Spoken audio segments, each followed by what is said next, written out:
dia para todos vocês que sempre nos acompanham aqui com a nossa leitura do Alimento Diário. Nós estamos no livro 4, né, da série Nossa Missão, a edificação do corpo de Cristo. Estamos na semana 2, né, desfrutando da habitação de Deus no Espírito. Hoje, sexta-feira, nós vamos falar sobre a sabedoria de Deus para nos salvar. Ó Senhor Jesus! Como nós vimos anteriormente, quando o homem ele comeu do fruto da árvore do conhecimento, né, do bem e do mal, o pecado então entrou no mundo e com o pecado entrou a morte. O homem então ele se tornou carne e já não dependia mais de Deus para resolver os seus problemas da carne, como o pecado, por exemplo, né? E lá em João capítulo 1, no versículo 14, fala que o verbo se fez carne e habitou entre nós cheio de graça e de verdade. O Senhor veio em carne. Carne é um termo negativo que se refere ao homem caído.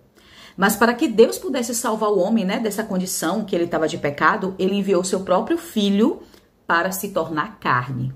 Mas aí alguém pode perguntar, sim, se Jesus tomou sobre si a carne do pecado do homem caído, ele tem pecado? A Bíblia afirma que não. Ó Senhor Jesus! Quando vamos lá em Romanos 8,3, fala que Deus ele enviou o seu próprio filho em semelhança de carne pecaminosa. Semelhança. Todo homem tem carne e sangue. E para nos salvar, o Senhor também participou da carne e do sangue, como fala lá em Hebreus 2,14. Não é isso? Cristo, ele não participou do pecado, porque ele veio somente em semelhança de carne pecaminosa, como fala em Romanos. E quando ele foi à cruz, Deus condenou na carne o pecado. Vamos ler Romanos 8, do 4 ao 5, que fala assim: a fim de que o preceito da lei se cumprisse em nós, que não andamos segundo a carne, mas segundo o Espírito, porque os que se inclinam para a carne cogitam das coisas da carne, mas os que se inclinam para o Espírito, das coisas do Espírito. Senhor Jesus, vemos nesses versículos que os que se inclinam para a carne têm uma mente que cogita apenas das coisas da carne. Mas quando temos uma mente renovada, né, só cogitamos das coisas de Deus. E foi dessa forma que na carne Jesus aboliu a lei dos mandamentos na forma de ordenanças. Foi desse jeito aí. O homem que é religioso, ele fica preso nas formas, né, nos rituais, nos costumes, nas práticas de adoração a Deus, que só causam divisão e causam inimizade.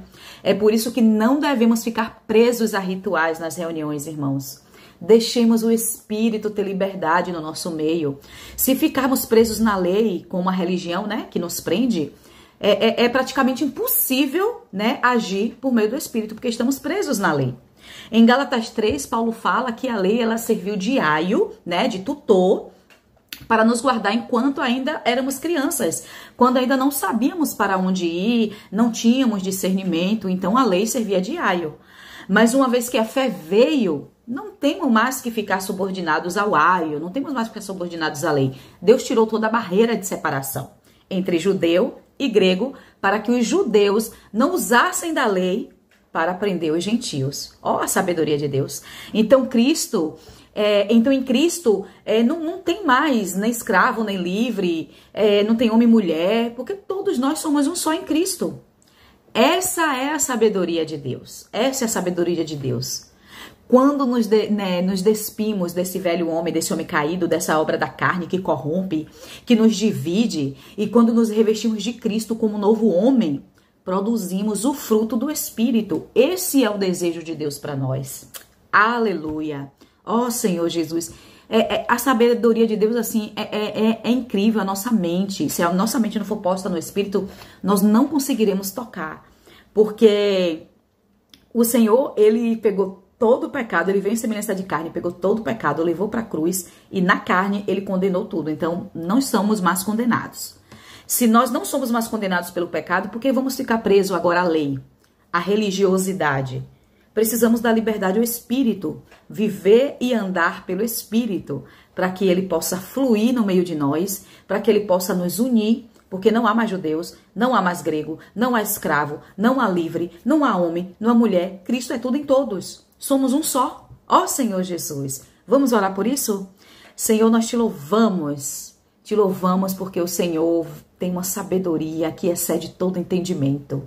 O Senhor tem a sua maneira de trabalhar e o Senhor nos abençoou com essa sabedoria.